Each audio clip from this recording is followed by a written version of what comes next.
Welcome everyone, this is Honest Restart. In this video, we're going to be talking about my early impressions for Xenoblade Chronicles Definitive Edition. Like most of you, I've only just gone to play the game. I still don't get early review copies of the game, so if you're wondering, I don't. I'm playing at the same time as everyone else, so I guess my preview of the game is only coming now. But, not only am I going to be talking about how I feel about the game so far, but also asking the question, is this game still a masterpiece with the Definitive Edition? We've gotten a lot of reviews from different sites and sources and things of that nature, and well, there's been some controversy. I'm sure some of you have heard of it. The game is still reviewing quite well, don't get me wrong. An 89 on Metacritic is pretty darn good. That is higher than some Game of the Year candidates we've seen in previous years, so definitely the game is reviewing well.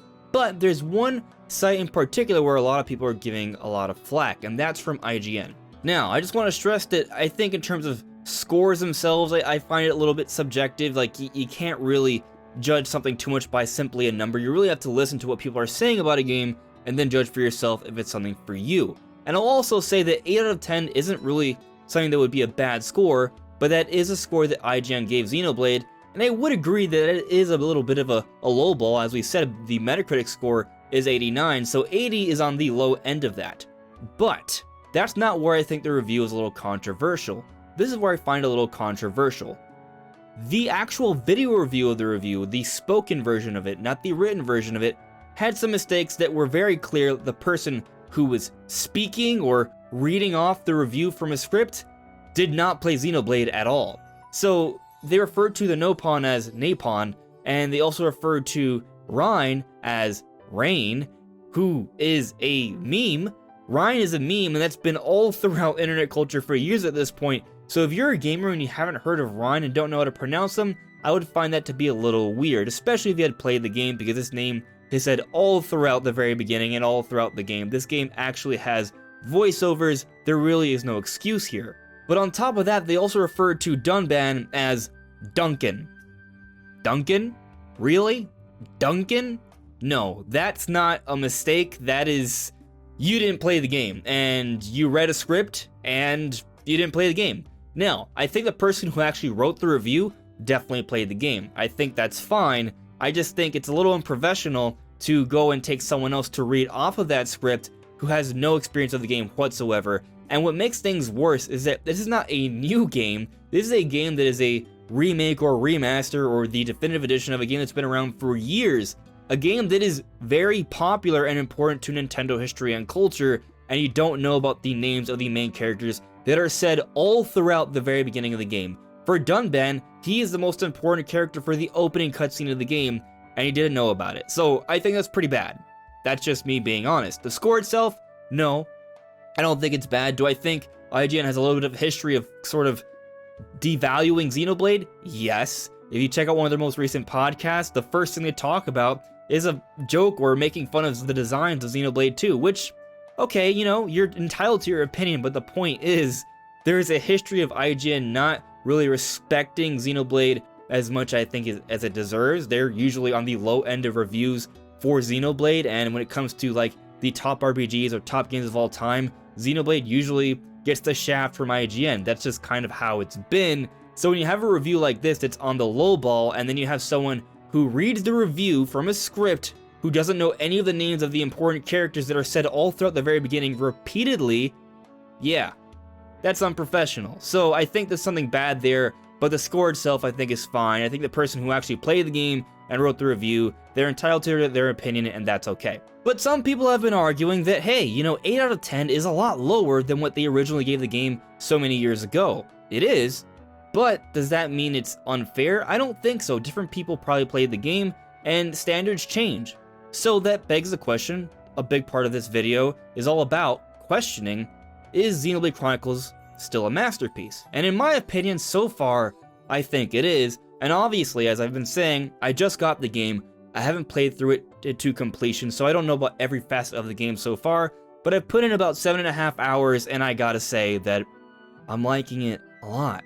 Like, a lot. So far, Xenoblade feels like a new Xenoblade game. This feels like an actual remake to me. Sure, there are some textures that aren't very clean. Yes, the resolution isn't very high in handheld mode. That is True, but that also was the case for Torn of the Golden Country and Xenoblade 2 as well, and it was fine, it was playable, and the same is still the case for this game, and it still looks beautiful, don't get me wrong. Resolution-wise, sure, handheld mode is pretty bad. In docked mode, it's serviceable, I don't really have anything to complain about, and the game still looks fantastic. But yes, there are these occasional parts here and there that aren't perfect, but I'll also argue that with most games in general, you'll find some textures or jaggies or something that's just not perfect about the game. So even with this definitive edition, while there are imperfections, overall, visually, I think it looks amazing, and I definitely feel like I am playing a modern Xenoblade game as I'm exploring all throughout the Bionis in Xenoblade Chronicles Definitive Edition. But going beyond the visuals, this game does feel like a substantial improvement over the original from what I've played so far. First of all, side quests just feel way easier. Basically, you just talk to NPCs, you accept the quest, and then you don't worry about it, because as you explore the game naturally, you will see exclamation points on enemies or items, and you can just pick them up or kill them and complete the side quest just like that. They're on the map as well, and on top of that, you can go to your side quest and map a trajectory for each one, so you don't really have to find them. You can go straight to one if you want to focus on doing one particular side quest, but you don't even have to do that. As I said, they have exclamation points marking where all the different items and monsters you have to kill or acquire for side quests are, and it works out really well. I am just naturally completing a whole bunch of side quests all throughout the game as I'm just exploring and enjoying the experience of Xenoblade Chronicles. I no longer feel that anxiety of having to stay and not progress the story as I explore every nook and cranny to complete every possible side quest. A lot of it is just happening naturally, and I really appreciate that. But on the note of exploring every nook and cranny, the map system is also pretty great. I have to say that when I first saw how the map system was sort of adapted from Xenoblade 2, how you could place the map right in front of you as you're exploring, it sort of blocks what you're seeing, I didn't like that at first. However, playing through the game, I now realize that this is probably the best way to handle a map system. Sure, the minimap works just fine, and you can pause the game looking at the map in that way, but as you're actually exploring the world, you can pull up the map by clicking on the stick. And what's cool about this is that you can move around, still see somewhat, and see the entire map. And what I'm finding most helpful about this system is that the orientation is no longer confusing for me. You see, with most other games, you usually have to check the map and then you go into the gameplay, or vice versa, and then you have to sort of figure out where you were looking on the map as opposed to where you're looking in the actual world, and figure out your orientation. With this map system where they pull it up as you're exploring the world, you can orientate yourself as you see where you want to go on the map all at the same time, and it actually works a lot more nicely and smoothly, and it makes things easier. Exploration is better in this game, even better than the original, and I really like it. But the map system isn't the only part of the UI that I think really improves the game. Just the way everything is organized is a lot more clear, especially for battles now. It's a lot easier to see what you're targeting, where you have to hit, what's going on with your party and yourself and the enemies, and it's just way more clear than it ever has been. The targeting system is just way more obvious, and everything just looks better. The colors just pop out more, you know what's going on, and it feels a lot nicer. Even though they haven't directly changed the actual battle mechanics themselves, when you consider how much they've changed with the actual UI and what you can see throughout battle, they've improved the gameplay significantly because it's a lot more clear what you're doing, and it's a lot easier to sort of delve deeper and deeper into this battle system and understand everything that's going on with it. And on the note of understanding the battle system, that has been an issue in previous Xenoblade games, specifically Xenoblade 2. The battle system can get quite sophisticated, and it has put off a lot of people who've tried to get into the game.